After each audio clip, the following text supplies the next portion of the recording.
Hey everyone, today I'm going into a real paint booth to put primer on my parts.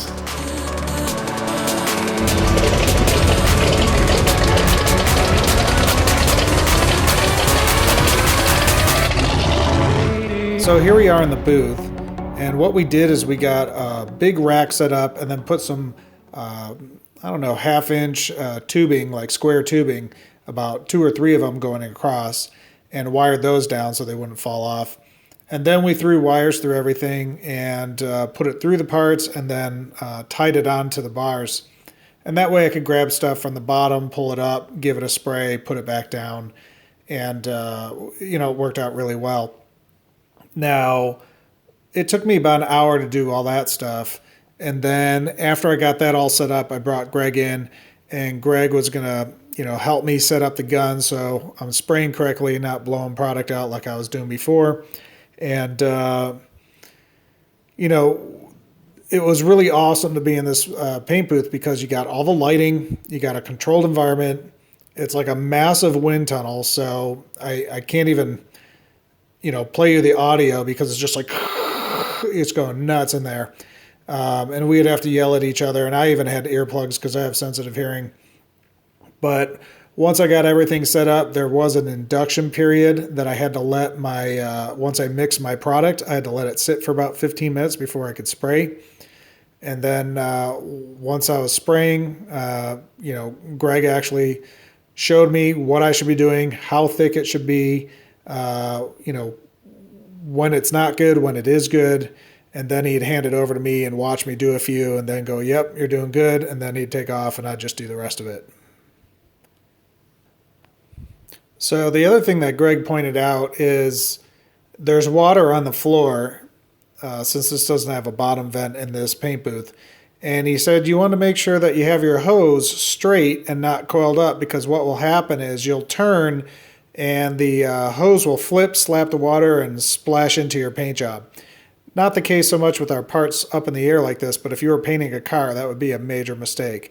So he was showing me proper etiquette, how the hose should be, how I should be spraying, and then I just started going at it and did 2 coats.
And then Greg showed me, how to clean the gun properly and stuff, which I kind of knew already, but I'm always looking for someone to give me the tips that I'm missing, or some kind of shortcut, or, things like that. And so he was able to do that for me.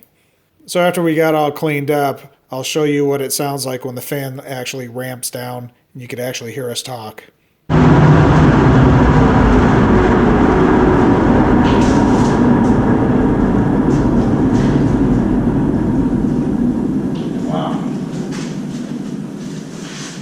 What do you think?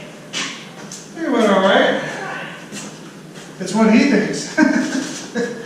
He's done it a bunch of times. You know, I think 100-pound dog is just a pretty big dog. You know that. Yeah. So then we left the parts dry overnight, and I came in early the next morning to pick them up before work. And here is what the parts look like. And you can see that there's just a super solid, nice coat on these parts. So in the next video, I'll be sanding all this stuff so you can check it out closer. Till next time, have a great day.